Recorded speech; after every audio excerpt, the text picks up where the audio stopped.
Welcome to the Healthy Skin Show with Jennifer Fugo, where we're flipping everything you've been told about your chronic skin issues upside down and connecting you with alternative solutions your dermatologist never told you about.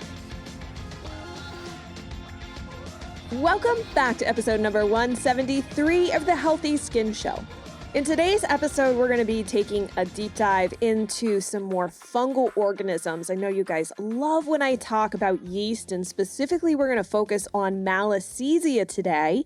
I have talked about Malassezia before. It's not the first time this is mentioned, but my colleague and friend of the show, Dr. Julie Greenberg, is back to share with us more information on how Malassezia, which is a commensal fungal organism that lives on the skin, can cause a ton of problems. It's been a little while since Dr. Greenberg has been on the show, so let me just reintroduce you to her. She is a licensed naturopathic doctor who specializes in integrative dermatology. She is the founder of the Center for Integrative Dermatology, a holistic dermatology clinic that approaches skin problems by finding and treating the root cause. She holds a degree from Northwestern University, Stanford University, and Bastyr University, and received advanced clinical training at the Dermatology Clinic at the University of Washington Medical School and at the Pediatric Dermatology Center at Seattle Children's Hospital. She is also the program chair of the Naturopathic and Integrative Dermatology series on LearnSkin.com, a learning platform for integrative healthcare professionals. And I know for a fact that you guys are going to love this interview, so let's dive in. Thank you so much for coming back on the show, Dr. Greenberg. I really appreciate you joining me again. You're so welcome, Jen. You know, I love the show and I subscribe and I get excited every time there's a new episode. So I'm always happy to be here. Yeah. And, you know, one of the things that was funny when we were talking the last time, because for those of you who remember, Dr. Greenberg talked all about staph, and we can share that episode in the show notes. We were talking about Malassezia, which is kind of a different, I don't want to call it a beast, but it is a beast. It's a yeasty beastie. And we were like, we need to talk about this. So for those people who are unfamiliar with what Malassezia is, let's start there. What is this organism? Yes. So I've got bad news for you and everyone. You've got Malassezia.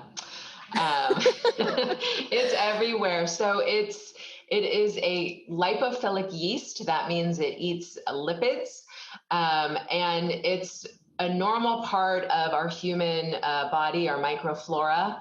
There are 14 different species of Malassezia on humans, but actually we know they're on dogs and elephants, and we actually think probably every mammal has Malassezia, and Malassezia really evolved to be on mammalian skin. So we've all got it, although most people haven't heard of it. And I think it sounds a little like an alien, like, you know, we are from the planet Malassezia or something. But yeah, it's just a yeast that we've all got. And I don't know why it's not talked about more in dermatology or why we don't know about it, but anyone who's had dandruff, then you have been affected by Malassezia. Yeah, my husband had dandruff, and that was really my introduction to this lovely organism. And it's something where he had used Head and Shoulders for a long time. And we have a lot of listeners that have dandruff, or AKA seborrheic dermatitis, and they really struggle with it, not just on the scalp, but around the ear area, on their face.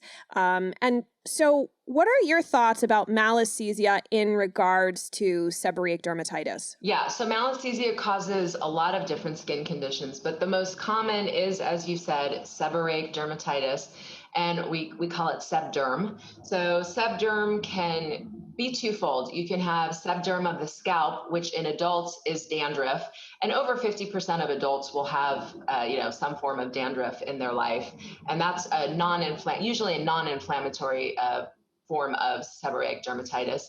But babies get it, and we call it cradle cap. And then, as you said, it can be on the face or the body. And so it doesn't necessarily need to be on the scalp. And on the face, it tends to occur in areas that are rich in sebum. Sebum is one of the lipids that's produced on our face. And of course, the Malassezia wants to eat that. So it's its own buffet on your face. And so it will occur in certain places that are rich in sebum. So around the eyebrows, the glabella, which is the smooth area of skin between your eyebrows, the nasolabial fold. So those are the areas running down the nose on both sides, the anterior hairline. And then I see it a lot, particularly there's something about the 40-something female crew. They get it around their eyes, and it's kind of like they look like raccoons, but with redness all around their eyes. And a lot of times sebderm of the face gets misdiagnosed as eczema. So I can't tell you the number of patients I have who come to me and they say, I have eczema on my face. And I look at them, or I see pictures of, for a telehealth visit before they come, and I think, no, you don't have eczema. You have sebderm of the face. And it's a totally different beast. Well, we were talking the last time when we were discussing staph and how, there can be this weird connection with staph and the eyes and like having staph hiding in your nostrils. Do you know, and I'm just asking this question, like, is there anything like people who have these specific patches of sebderm, like what should they be thinking? Are there any connections or things that you look for that help sort out how to start getting it under control? Yeah, I mean, with all of the skin stuff, so whether it's staph or sebderm or even herpes, I think we talked about a skin pH on the last podcast, and we're going to talk about it again. So, our body has evolved to operate in different places at different pHs. So our stomach is very acidic, a very low pH. And our skin, many people are surprised to learn, is also supposed to be relatively acidic, like 4.5 to 5.5. And when the skin becomes more alkaline or has a higher pH, it cannot defend itself as well. And we do get problems. That's where we'll start to see problems with like Malassezia or with Staph aureus. So I already know when I'm looking at somebody, whether they've got a sebderm problem and it's Malassezia or a staph infection, I know that their skin pH is off. And the skin barrier is compromised. And so we have to do a lot of that fundamental work to fix it. Sebderm is different. So Malassezia is a yeast or a fungus. Staph aureus is a bacteria. So yes, I'm absolutely looking at the underlying kind of root cause of, the skin pH being too high, but I'm addressing it with different herbs and different protocols, because one is a fungus and one is a bacteria. And you look at photos and you can kind of tell if someone's going to their doctor and say they do have that raccoon situation around the eyes, would you recommend that they request a culture? Like, what's the best way is there a test to look for Malassezia? I mean, for me, it's really more of a clinical. I don't really need to go do testing because, like I said, it's going to be in these sebum-rich areas. So I'm gonna look at them and see, like, that is a very classic sebderm presentation. You can culture the skin and see if you could certainly get co-infections. So you could have Malassezia and staph at the same time. So you could culture and see what's there. You can, and Malassesia's infection is really on the surface. So you could do a scraping and put KOH on it and look at it under a microscope, or, you could, sometimes they'll do like a surface biopsy, but I really think it's overkill. I think we know pretty quickly, if you're used to seeing sebderm, you can look at it and see, and also you can just try, I just do like what I call presumptive protocols. Like, let's just try this for a few days, and usually you're going to see a big response to it. Yeah. So let's go through a few other conditions, and then we can kind of talk about maybe some of the things that, like some herbs or something that people could consider, do's and don'ts, that kind of thing. So tinea versicolor is another one. It's less known, but it does happen. I've worked with a number of clients who've had this. Yes. So tinea versicolor, and it used to be called Pederiasisalba versicolor, because Malassezia used to be called Pederiasisalba. But now it's more classically known as tinea versicolor. And a lot of times you'll see this on the trunk. So a lot of people think like, oh, maybe I got a sunburn and then I peeled and I've kind of got these white spots. But when you have that year round, that is much more likely tinea versicolor. So we call them hypopigmented scaly spots. And a lot of times it's going to be on the upper trunk. So like the chest and back, maybe the upper arms. And again, it just looks like these like whitish spots, scaly spots. But then a lot of times it can also look kind of reddish. So it's interesting. That's kind of the hyperpigmentation. Some people will have whitish spots like on their arm and chest, and then like these redder spots on their back, and they don't realize it's the same thing. It's the Malassezia and it's tinea versicolor. And it's just a superficial fungal infection that's infected the skin. And it's actually really common. Just a lot of people just aren't really sure that it's actually a thing, so they won't even go to their doctor about it. But a lot of times it won't go away on their own, and they notice it a lot more in the summer because they're out, and especially guys, their chest and back are exposed to the sun, and they'll get tan, and then they'll say, but there's these spots that just don't tan, and that's where the Malassezia is infested. And then we've got a fungal acne as well. Yeah, so there's Pederisporum folliculitis, which a lot of times will get confused as acne. And if you're treating acne and there's these kind of tiny little, we call them monomorphic papules and pustules, especially like on the forehead, or if you can tell that it's a folliculitis. So folliculitis is an infection of the hair follicle. You can certainly have bacterial. I mean, you can have a staph folliculitis. But a lot of times, if you're treating that and you're going at it from a bacterial perspective and the folliculitis or the acne isn't getting any better, it's worth exploring if it's actually fungal in origin, if it's actually Malassezia that's infested the follicles. And it is, I guess, a form of acne, but it's not acne as we think of it. It's a fungal acne or a fungal folliculitis. And that certainly, if you're on antibiotics, that's not going to respond to it. Herbs are at least a better approach in terms of if you're not sure what it is, because herbs are broad spectrum usually, which means that a lot of times they're going to fight bacteria and fungus, because the plants are, plants can't run away. They can't punch at bacteria or fungus. Yeah. They make products to defend themselves, and it's kind of always at the ready. And so they're what we call much more broad spectrum. They're usually antifungal and antibacterial to some extent. Yeah. I thought it was really interesting, too. I also work with a lot of clients that both have psoriasis and eczema, and it is not uncommon to see yeast show up in some of their testing. So talk about a little bit about how these two conditions, these two really big conditions, like you can have a Malassezia component to this. Yes, and it can be a huge problem. And in fact, it can be mistaken. So like I said, a lot of women come in, they think it's eczema and it's not. And then I just had a patient for 24 years. She's been diagnosed with scalp psoriasis. And I took one look at her, and she's had also 50% hair loss on her scalp because the scalp is so traumatized that it's affected the hair follicles. So, her hair is at least 50%, less. I mean, just huge gaps of hair, thinning all over. And I took one look at her, and it's not scalp psoriasis. It is a terrible, terrible scalp infestation of Malassezia. It's seborrheic dermatitis. So it can actually get misdiagnosed and mistaken, but you can definitely also have psoriasis and or eczema and then get an overlay of seborrheic dermatitis. And that's twofold. So in psoriasis and eczema, we already know that the skin is compromised. The pH of the skin is always going to be higher. And now you've actually got a compromise in the skin. So it's much easier for co-infections, whether it's staph or Malassezia. And it's particularly it's a little tricky with this scalp psoriasis, because you can definitely have scalp psoriasis and then also have a Malassezia infestation on top of it.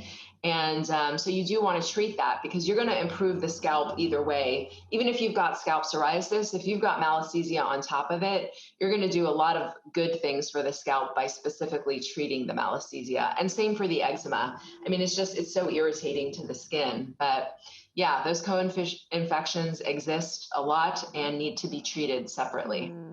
And then we've got the Pederiasisalba.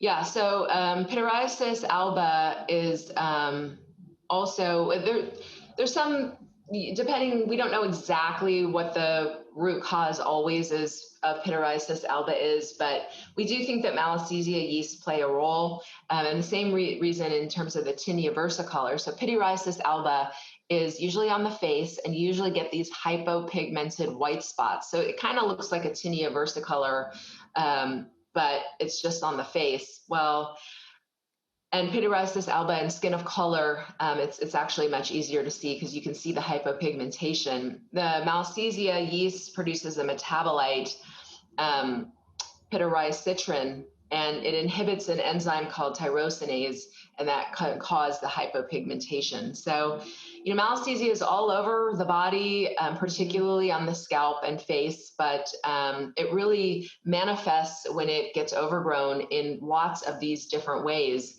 And it's really a huge pathogen for people and derm conditions, but it doesn't get that much research and it doesn't get that much attention, I think, because, it's definitely not life-threatening.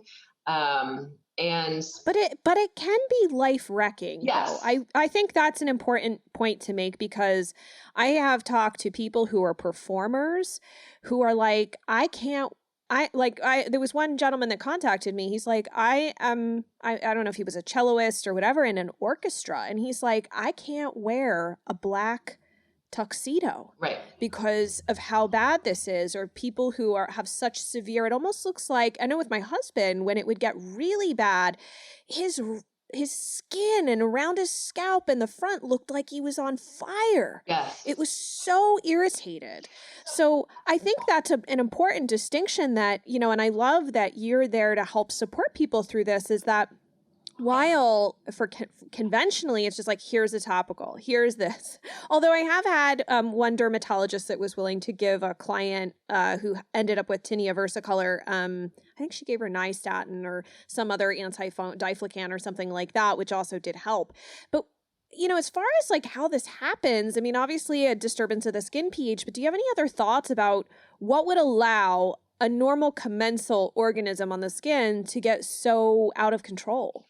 Yeah. And to your point, like, yes, like my patient has suffered, lost half her hair. And I mean, her scalp is what you're saying, all over the scalp. Like it's absolutely life impacting for people and needs to be dealt with.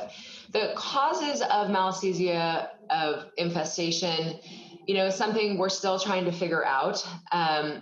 It's usually there is some sort of overgrowth of Malassezia that needs to be treated.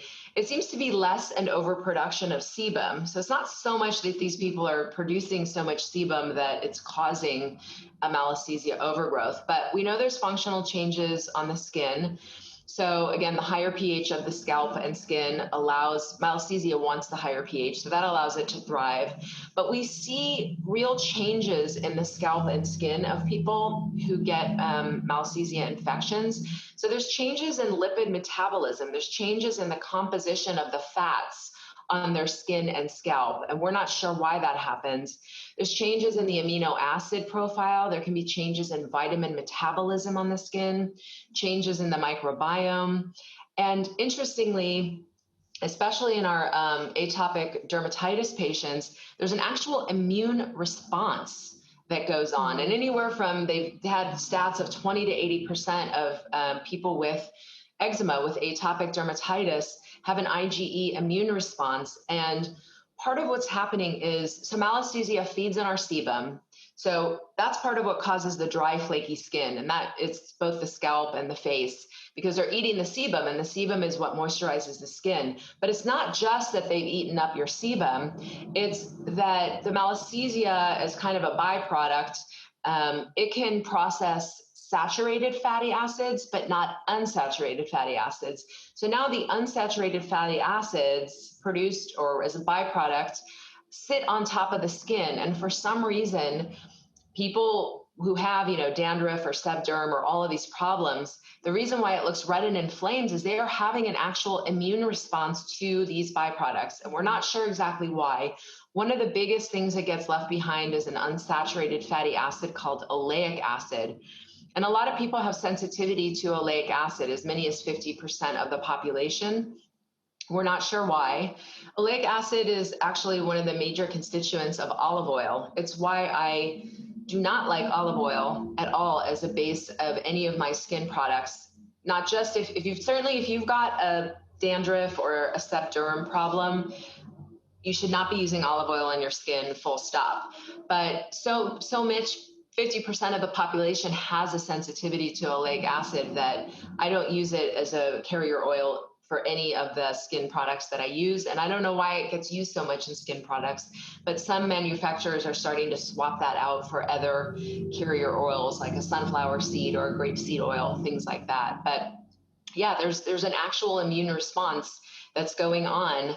And interestingly, people who are immunosuppressed, so people who have had organ transplants, who are on immunosuppressive medications, or who have HIV, they get very high rates of seborrheic dermatitis, like up to 83% of them will be affected. And Wow. we're not exactly sure what's going on, but cytokines, so the inflammatory chemicals that cause inflammation, those are increased. And yeah, there's a legit immune response going on in people who have these problems. So for people who have these issues, are there any particular herbs or botanicals or I mean, I love that you shared the whole like, hey, olive oil is not going to be a good thing for you, but are there some things that people could potentially try other than Head and Shoulders? Oh yeah. That may be beneficial. I mean, I've heard things like do an apple cider vinegar rinse, but most people who I've heard back from who have read that online said that it didn't help. So thoughts on what you find might be, at least from a topical perspective, might be helpful, or if there's any diet shifts you think are supportive of this? Definitely. So I'll take the topical aspect first. All right. And yeah, I mean, so for me, I use protocols. That's, I think, part of naturopathic medicine or functional medicine. It differs a little from conventional medicine. Conventional medicine, sometimes they're going to hand you a tube or one thing and say, do this one thing. For us, it's more of a protocol. So sebderm is one of those things, there's certain conditions we get where it's like, oh, I know I can treat this, and other ones where it's like, this is going to be a little tougher. When I get sebderm, it's like, yep, we got this. So it's a little bit multifactorial. There's good research on lots of different essential oils that impact, lots of different strains of Malassezia. Myrtle is one of them. There's a lot of research on it. For me, I love rosemary. It's a great antifungal and antibacterial, but it's a really good antifungal. So for my patients, it starts in the shower. Neem is another great herb. So there's shampoos and conditioners with neem in it. We start there. We'll add rosemary essential oil in appropriate amounts to the shampoo and conditioner. And even apple cider vinegar rinses in the shower. Now, the thing to keep in mind is anything you're using in the shower, I tell them leave it on for 2 minutes before you wash it out, but it's only staying on your scalp or your face for a couple minutes when you're in the shower. So that can't be the end of the story, because it doesn't have enough time to do its work. So when they get out of the shower, there are things that I want them to apply. Apple cider vinegar is actually a good one. The problem is you're going to smell like vinegar, and especially when people exercise, then they start sweating vinegar from their scalp. So I think hydrosols are a better option because they smell lovely. So of course I love rosemary hydrosol. So there's lots of ways to approach it. And at first, you have to do, much more aggressive protocols daily. And then eventually, once we've got the Malassezia under control, then we kind of ratchet it down and find more of like a maintenance level for either the face or the scalp. And usually we can keep it away. Sunshine is another one. Dandruff and sebderm tends to get a lot worse in the winter. We're not sure why, if the sun actually kills it or does something else, but sun exposure usually helps to decrease the infestations as well. Even things like aloe, on the skin to lower the skin pH, which the apple cider vinegar and the hydrosols do. You have to be a little bit careful with the oils because you don't want to feed the Malassezia, the saturated. So Just coconut oil, I don't recommend, but coconut oil infused with something like a neem or infused with something like rosemary changes it and does make it antifungal. But I don't recommend people just start putting a lot of oil because you can end up just feeding the Malassezia. Yeah. And Dr. Greenberg, I just want to also just question real quick, because I don't want someone to think they should go out and buy a rosemary essential oil, for example, and just put that straight on their skin, right? We're always diluting that. Is that correct? That is an excellent point. Yes. Never put essential oils directly on your skin, which is neat. You don't want to do that. That is harmful to the skin. These are very powerful concentrated substances, and you should be under the guidance of someone who's experienced with using essential oils. So a naturopathic doctor, a registered herbalist, somebody who's trained in it. You always want to dilute it and carry your oils, and you need to know the correct dilution. And each essential oil has a different concentration that can be used on the skin, or a dermal limit. So you have to know not only how to calculate the concentration, but with the particular essential oil that you're using, what's the dermal limit?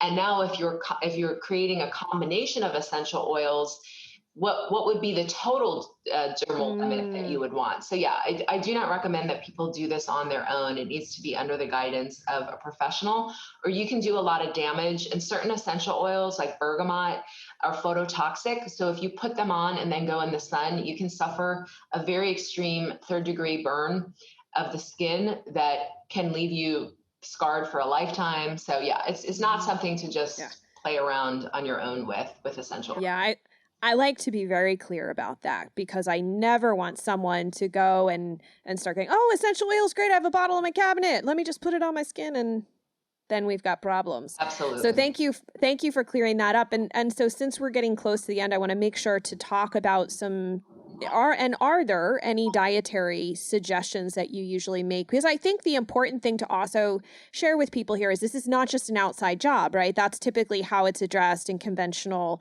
methods, right? Shampoos. That's pretty much all you're given for the most part. There is definitely an internal component. It's not just external. So what are some things you might recommend to your patients who are struggling with growth of Malassezia? Yeah. So first, obviously, I'm going to look at the whole person. And I always tell my patients, we kind of have weaknesses in our system. So some people tend to get bacterial infections, right? Some people tend to get viral infections. So maybe herpes or molluscum, warts. And then some people kind of get fungal infections. And so I look around their whole body, like, do they also have candida? Do they have toenail fungus? Like, is there a fungal profile going on? I do see a lot of times that for some reason, my patients who have sebderm problems, they will have candida colonization.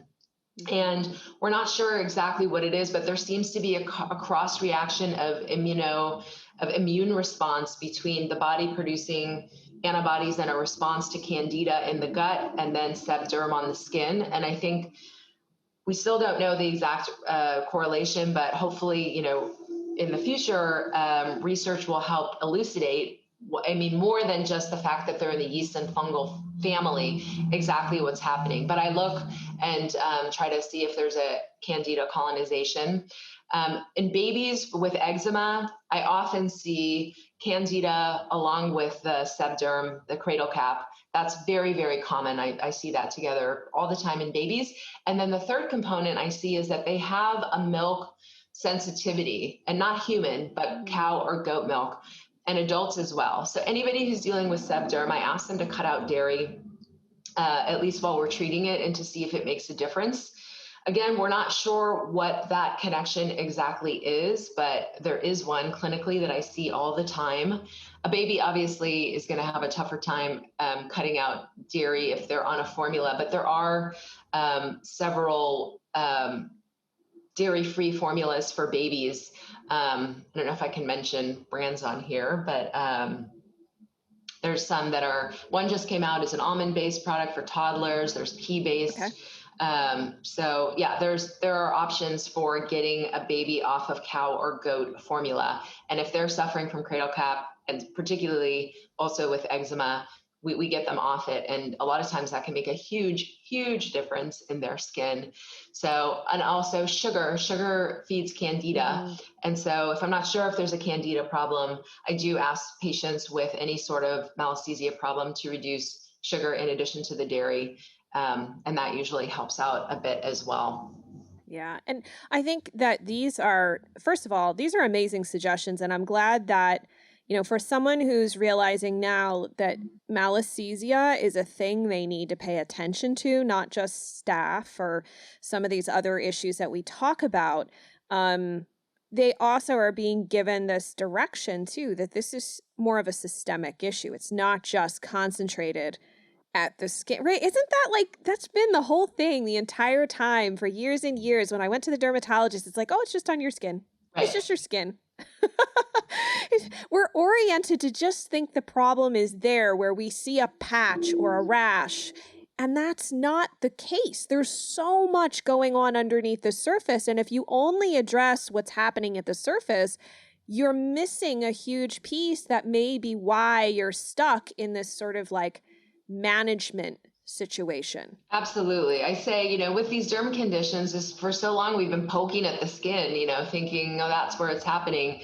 And there are things happening on the skin, right? There are things we know about, too much fungus, too much bacteria, too high a pH. But yeah, the problem is happening on the inside. And if you don't treat the inside, you're not getting at the root cause. And that is, as we know, the fundamental problem with a lot of our conventional medicine is we're just trying to suppress symptoms. We're not getting at the root cause. And I think that's why, your podcast is so important, and this whole field of naturopathic and functional medicine, where we're going deeper. We keep asking why, but why is this happening? This doesn't make sense. That's where we start to get some of these answers and really address the underlying root cause. And I think with Malassezia, I hope a lot more research gets done and that we understand a lot of these pieces a lot better. But even while we're doing it, dandruff you can totally clear it. Sebderma of the face, absolutely cleared. The problem is though, you do need the right diagnosis. So I would tell people ladies, if you're in your 40s and you can't wear eye makeup for the past 6 months because you've got these, red raccoon eyes, go back to your dermatologist or find somebody new who will investigate and look at if it's actually a sebderm problem, because all the antibacterial stuff in the world is not going to touch a Malassezia problem and actually will make it worse, because then you're killing off bacteria and leaving more room for yeast and fungus to grow. Yeah. Oh my goodness. Thank you so much for all of these pearls of knowledge, Dr. Greenberg. I really appreciate it. Your practice is located. Tell us where you're in LA. Yeah, so I'm physically based in Los Angeles, but I have licenses in California, Washington, and Oregon. And actually, because of COVID, I'm 100% telehealth. So any patients who are in Washington, California, or Oregon, I can treat them.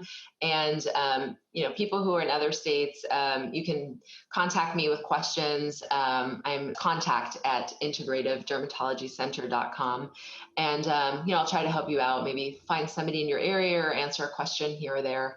And I want to make sure they do know your website. So it's integrativedermatologycenter.com. And of course, if you guys go over to the show notes, we'll have all of the links there for you. And also too, there's some great information, we've talked about Learn Skin platform as well, which Dr. Greenberg has been really, you're kind of you created a whole series, or you helped curate a whole series of work that's there for people to check out further about skin issues, which I think is a huge benefit to the community. And so we'll put all the links there to make sure that people can get access to all of this. But I really appreciate your time, and I hope we can have you back again so we can nerd out and talk more about some of these different organisms. I know, I'm like the pathogen person now, so happy to come back and talk about some more beasts that are on the skin or anything else, really. Perfect. Well, thank you so much. Thanks, Jen. I love having conversations like this. How great was that? So much information shared in such a short period of time. We could have talked longer, but hey, there's always more for another episode. If you guys are looking for any of the resources, any of the terms we discussed, anything, you can find that over at skinterrupt.com/173. There, you can access all of the resources. You can contact Dr. Greenberg, or if you have any thoughts or questions, leave them there. That way we can keep the conversation going. And if you know someone who's been struggling with dandruff or any of these other issues, or you're listening to this and you're like, I think that's what's going on with your loved one or your friend or whomever it is, make sure to share this episode with them. I think that they will find a whole lot of insight here. It's a great place to start digging in to better understand how fungal overgrowth can impact someone's skin and what some really great next steps are. And before you head off for your day, if you haven't done so yet, head on over to your podcast platform of choice. Make sure to rate and review the Healthy Skin Show. Share what you love, whether it's about a particular episode or about the show in general and how it's helped you. So that way, somebody else who's seeking this type of information will know that they can find it here. Thank you so much for tuning in, and I look forward to seeing you in the next episode.